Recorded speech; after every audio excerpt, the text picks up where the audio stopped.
Nous sommes en 1848. Une foule immense se rassemble dans les rues de Hambourg pour embarquer sur l'un des plus grands bateaux de l'époque. Il ne s'agit pas d'un voyage de vacances ou de travail, mais d'un voyage unique qui changera leur vie à jamais. Parmi eux se trouve Johann Müller, un jeune homme dont les rêves sont plus grands que les troubles politiques et économiques qui secouent dans son pays. Les nouvelles d'un pays de l'autre côté de l'Atlantique, qui promet des possibilités illimitées et la liberté, l'ont attiré, lui et des milliers d'autres Allemands.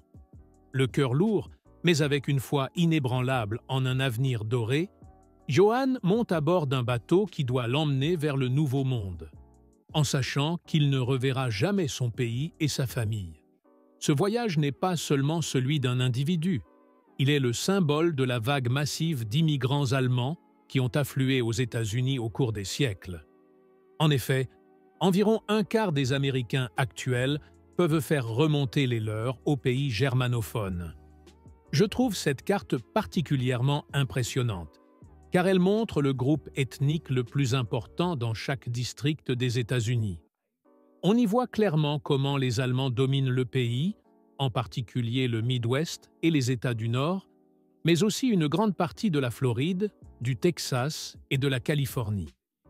En effet, les Américains d'origine allemande sont encore aujourd'hui le plus grand groupe ethnique du pays, et ce bien avant les Irlandais et les Anglais. Mais pourquoi tant d'Allemands ont-ils décidé de vivre précisément aux États-Unis? Quels défis ont-ils dû surmonter? Comment ont-ils changé l'histoire américaine? Et comment déterminent-ils encore aujourd'hui la politique, l'économie et la société du pays? Nous nous penchons sur toutes ces questions passionnantes dans la vidéo d'aujourd'hui. Amuse-toi bien! Voyons d'abord les principales vagues d'immigrants allemands aux États-Unis. La première vague importante d'immigrants allemands est arrivée dans les colonies américaines avant même la création des États-Unis, au XVIIe siècle. Ces premiers colons, souvent appelés Pennsylvania Dutch, ce qui est une déformation de Deutsch, étaient principalement originaires de régions comme le Palatinat, le Wurtemberg et la Suisse. Beaucoup de ces immigrants appartenaient à des minorités religieuses, comme les Ménonites et les Quakers, qui avaient subi des persécutions en Europe et cherchaient la liberté religieuse dans le Nouveau Monde. Comme leur nom l'indique, ils se sont principalement installés en Pennsylvanie, où ils ont fondé d'importantes communautés agricoles, et où ils parlent d'ailleurs encore aujourd'hui leur extraordinaire variante de l'allemand. N'hésite pas à écrire dans les commentaires si tu veux voir une vidéo sur ce groupe passionnant. Mais la migration a vraiment commencé au XVIIIe siècle, à l'époque de la guerre d'indépendance américaine. Les Britanniques, qui ne voulaient en aucun cas perdre leurs colonies américaines, ont recruté de nombreux mercenaires dans les pays allemands. Au total, plus de 30 000 Allemands, principalement issus des principautés allemandes de Hesse-Kassel, Hesse-Hanau, Braunschweig et Ansbach-Bayreuth, se sont engagés dans l'armée britannique pour combattre les colons américains. En anglais, on les appelait à tort seulement Essois, indépendamment de l'État allemand dont ils étaient réellement originaires. Les soi-disant Essois ont donc servi outre-mer dans les batailles les plus importantes et étaient très respectés pour leurs compétences militaires.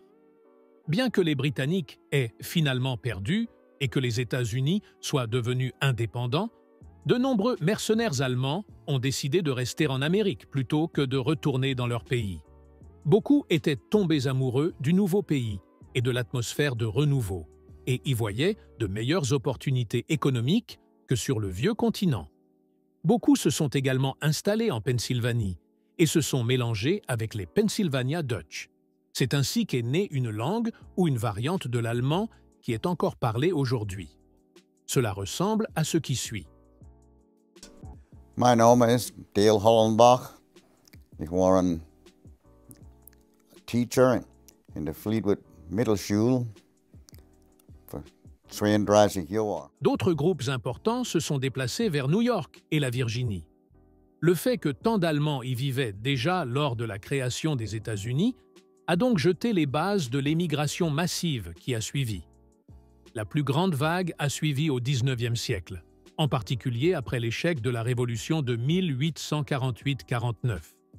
C'est à cette époque que l'Allemagne a tenté pour la première fois d'obtenir des réformes politiques, la démocratie et l'unité nationale. Mais lorsque la Révolution a été brutalement réprimée, de nombreux révolutionnaires et autres personnes persécutées politiquement ont fui vers les États-Unis. Ces immigrants, souvent appelés « 48ards », étaient bien formés et politiquement actifs. Ils apportaient avec eux des idées libérales et une forte envie de justice sociale. En plus des persécutés politiques, de nombreux Allemands sont venus aux États-Unis en raison de difficultés économiques. L'industrialisation et les changements qui l'accompagnent dans l'agriculture ont entraîné le chômage et la pauvreté en Allemagne. L'Amérique offrait à ces personnes la possibilité de commencer une nouvelle vie et de trouver la sécurité économique. Le début du rêve américain. En l'espace de quelques décennies, plusieurs millions d'Allemands ont ainsi émigré outre-mer.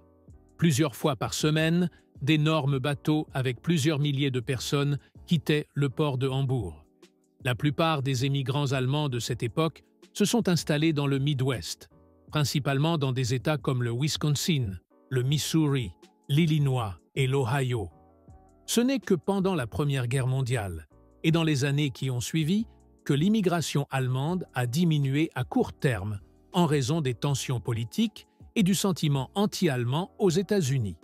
Mais dès avant la Seconde Guerre mondiale, l'émigration a repris de plus belle, en particulier celle des persécutés politiques et des Juifs allemands. Parmi eux, par exemple, le scientifique Albert Einstein, les écrivains Thomas Mann et Bertolt Brecht, la célèbre actrice Marlène Dietrich, mais aussi le futur chancelier allemand Willy Brandt. Et même dans l'après-guerre, de nombreux Allemands sont venus à la recherche de meilleures conditions de vie et d'opportunités économiques. Et jusqu'à aujourd'hui, le rêve de nombreux Allemands pour les États-Unis ne s'arrête pas. Et c'est toujours le troisième pays d'émigration le plus populaire parmi les Allemands, après l'Autriche et la Suisse. Mais pourquoi les États-Unis ont-ils eu un tel impact sur les Allemands? Tout d'abord, il faut savoir que de nombreux Allemands se sont installés dans d'autres anciennes colonies comme le Canada, le Brésil ou l'Australie, mais la plupart d'entre eux sont allés aux États-Unis. Il y a plusieurs raisons à cela. Tout d'abord, les États-Unis représentent la liberté comme aucun autre pays. D'une part, politiquement, car ils se sont opposés très tôt au fascisme et au totalitarisme. Pour de nombreux réfugiés politiques, la Constitution démocratique des États-Unis était un havre de paix. Ensuite, bien sûr, sur le plan religieux, puisque tout le monde y est libre de pratiquer sa religion depuis le début. Mais la liberté personnelle y était aussi plus grande qu'en Europe, pour la plupart des émigrants. Il y avait, et il y a encore, beaucoup moins d'interventions et de restrictions de la part du gouvernement, avec tous les avantages et les inconvénients que cela comporte. Mais les opportunités économiques y étaient aussi assez uniques.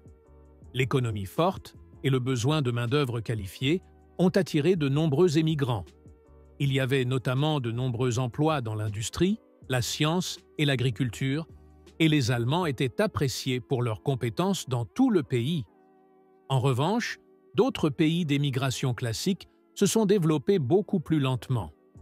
Le Brésil et l'Argentine ont dû faire face à des dictatures parfois brutales, et le Canada et l'Australie ont eu encore de nombreuses décennies devant eux avant de pouvoir s'établir en tant qu'États indépendants. Une autre raison était la présence de nombreuses communautés allemandes. Comme il y avait déjà des communautés allemandes dans toutes les grandes villes américaines et qu'elles étaient même majoritaires dans de nombreuses régions, il était beaucoup plus facile d'émigrer. Ainsi, les Allemands ont finalement marqué les États-Unis comme aucun autre peuple. Les immigrants allemands ont apporté avec eux des compétences et des techniques artisanales avancées qui ont contribué au développement de différentes industries. Les colons ont joué un rôle clé dans le développement de l'agriculture, en particulier dans le Midwest. De nombreux immigrants allemands ont fondé des entreprises prospères qui sont aujourd'hui parmi les plus grandes et les plus connues aux États-Unis, comme Pfizer, l'une des plus grandes entreprises pharmaceutiques du monde, Lévi-Strauss, l'inventeur du gin, ou Anheuser-Busch, qui est probablement la brasserie la plus connue du pays avec Budweiser. À cela s'ajoutent de nombreux scientifiques allemands comme Albert Einstein ou Werner von Braun. Et plusieurs présidents américains avaient aussi des racines allemandes. Parmi eux, le 31e président Herbert Hoover, le 34e président Dwight D. Eisenhower, le secrétaire d'État Henry Kissinger et le 45e président et candidat actuel à la présidence Donald Trump. Rien qu'au nom de famille, on reconnaît l'origine allemande de la plupart d'entre eux. La raison pour laquelle les racines allemandes de nombreux Américains sont souvent ignorées est que la plupart d'entre eux se sont assimilés très rapidement, en partie volontairement, en partie par la force. En raison du sentiment anti-allemand pendant les deux guerres mondiales, la langue allemande a été temporairement interdite et les Allemands ont dû apprendre l'anglais rapidement. De plus, beaucoup ont changé leur nom de famille et ont essayé de s'intégrer le plus rapidement possible dans la société américaine.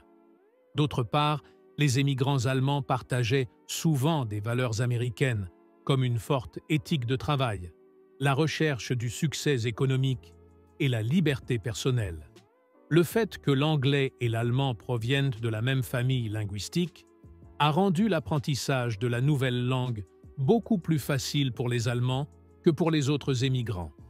Enfin, beaucoup d'émigrants allemands avaient la volonté de participer à la vie politique, économique et sociale dès le début, ce qui leur permettait de se fondre rapidement dans la population américaine.